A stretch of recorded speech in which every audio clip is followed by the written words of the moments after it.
The stock market is doomed and I'm selling everything. This is the type of comment I'm seeing all over social media right now. I get it. Everything's taken a sudden dive from stocks to crypto. And I know a lot of you who watch my channel have just started investing. So for you guys, this is understandably pretty worrying. So today, I thought it was important to address your concerns, explain what's causing all this mayhem, and finally, give you my thoughts on how you can best navigate this storm. I'm prioritizing getting this video out quickly, so don't expect the editing to be as slick as usual. It's more important for you to hear the information so you can use it to your advantage. This is one video you should definitely not skip. So why is the stock market plummeting? To put this into perspective, the S&P 500 dropped 3%, which was the biggest one-day drop in nearly 2 years. The Dow dropped 2.6%, while the Nasdaq slipped 3.4%. This sounds pretty alarming, and from my research, there are 4 main reasons for this. So let's go through them one by one so that we can see if we're due another historic market crash similar to the 2008 financial crisis, or just a little bump along the road. Reason 1, of course, is the fear of recession. Now, if the economy went into a recession, the stock market would most likely plummet. This isn't always the case, as there have been a few exceptions to this, like in the 2020 recession, as the S&P 500 returned 16.3% for that year. However, that isn't the norm. This makes sense, as during a recession, less money is being spent by people like you and me.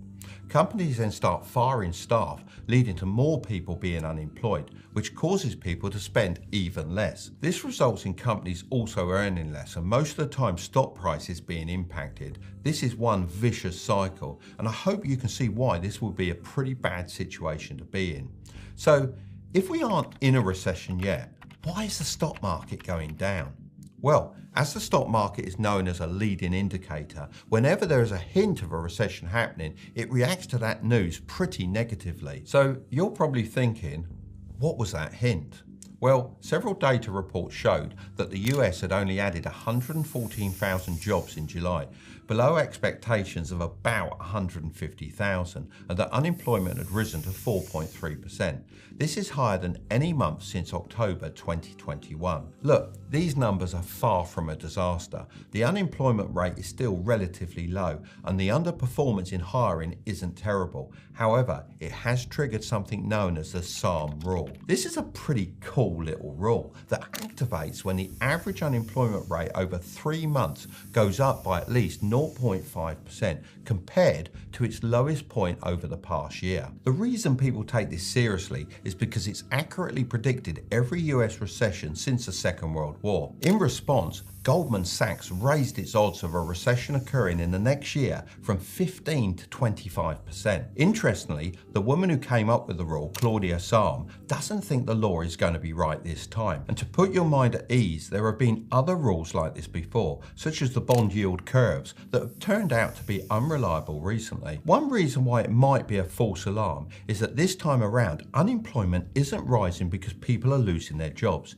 Instead, it's because more people are entering the workforce. However, as I mentioned before, unemployment rising is only one factor in the vicious cycle of a recession.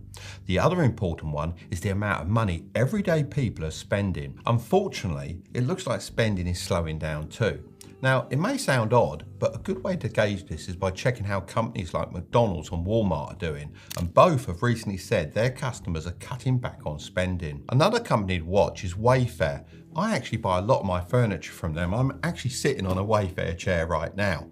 They recently mentioned that customers are being very cautious, with spending down nearly 25% from 3 years ago. Now, this all sounds pretty worrying. However, when it comes to the SARM rule, this time around, I'm taking it with a pinch of salt. Even Goldman Sachs seem to agree. Although they've increased their projection on the risk of recession, they still think it's pretty unlikely. There's also a lot of time for the big dogs at the Federal Reserve to swoop in and protect the economy, which leads me nicely on to reason 2 is interest rates. Right, check out this graph. The last few times that the Fed cut interest rates from their peak, a recession followed closely behind. And guess what's just happened? You got it. The US Federal Reserve hinted after its meeting at the end of July that interest rates would soon be cut. Now, this graph also looks pretty concerning. However, it really doesn't show us the full picture. To understand why this time is different from those past examples on the graph, we need to look at why the Federal Reserve initially put interest rates up in 2022. The answer is simple: the pandemic hit. Money printers were on full blast and supply chains were suffering, leading to high inflation levels. The only way to bring prices back under control was to increase interest rates. This was an unprecedented situation which I don't think we'll see again in our lifetimes, certainly not in mine. When they did this, they set an inflation rate target to hit and said they would start cutting rates once they achieved it. This strategy worked and inflation has come down pretty significantly from its peak of 9.1% in 2022, but it still remains slightly above the Fed's target rate of 2%. So now, if we go back to the graph, all those past examples of the Fed cutting interest rates was because they were trying to stop a recession from happening. However, this time it's because they are so close to hitting their inflation rate target. So the Fed cutting interest rates should actually be seen as a positive move for investors because it helps boost the economy.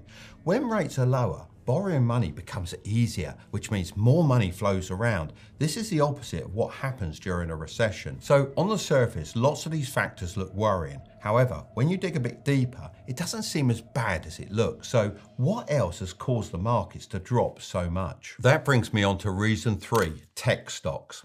If you recently invested in any of the top tech companies, then you were definitely hit harder than most, especially the stocks in a group known as the Magnificent Seven, which include Apple, Amazon, Alphabet, Meta, Microsoft, Tesla, and Nvidia. Now, you might be thinking, that's fine, I don't invest in individual tech stocks. However, this also impacts the S&P 500 index fund investors, as these top 7 tech stocks actually make up about 31% of the S&P 500, meaning that when tech stocks get hit hard, so does the entire index fund. So I guess the obvious question is, why are tech stocks suffering? Well, recently, these stocks have been soaring due to the promise of revolutionary AI technology. I went to a conference last year in Texas, and all they seemed to be banging on about was all these different AI tools I should be using in my business. I honestly got a bit sick of hearing about it over and over again. It does seem like the AI craze has caused a bubble to form, pushing some stock prices higher than they should have ever been. Don't get me wrong, I do definitely see the value in AI. It's not like the metaverse. Enough said about that, I think. I just think the value of our current AI capabilities have been widely overvalued, and that investors are realizing this, causing stock prices to fall to more reasonable levels. I'm not alone with this thinking, as Warren Buffett's Berkshire Hathaway slashed its stake in Apple by almost 50% in the second quarter. There also seems to be bad news followed by more bad news coming from the AI space.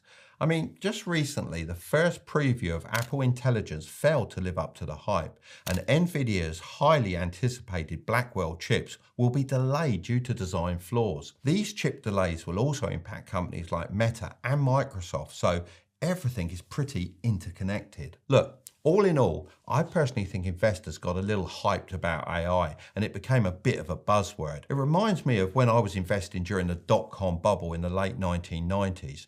Just keep in mind that the stocks with the sharpest booms tend to fall the furthest. Reason 4 is the Japanese yen. Now, imagine you discover this really clever loophole. You borrow money from someone with virtually no interest and invest it wisely. Meanwhile, the currency's value drops significantly. By the time you need to repay the loan, the money you owe is worth much less than when you borrowed it, but your investment has grown, so you end up repaying the devalued currency while profiting from your investment's growth. Now, that would be a pretty cool life hack, right? Well, it's exactly what lots of traders were doing with the Japanese yen, as it's been falling in value for years now.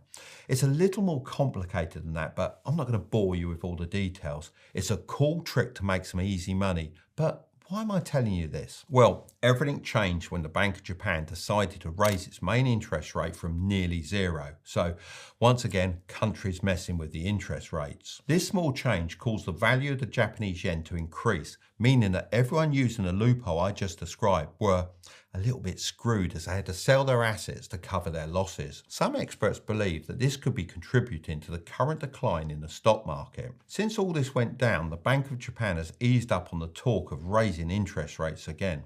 This has made the yen drop a bit, which has gone some way to help calm the worries that a stronger yen could mess with the global stock market once again. So as you can see, there are lots of reasons behind the recent stock market decline.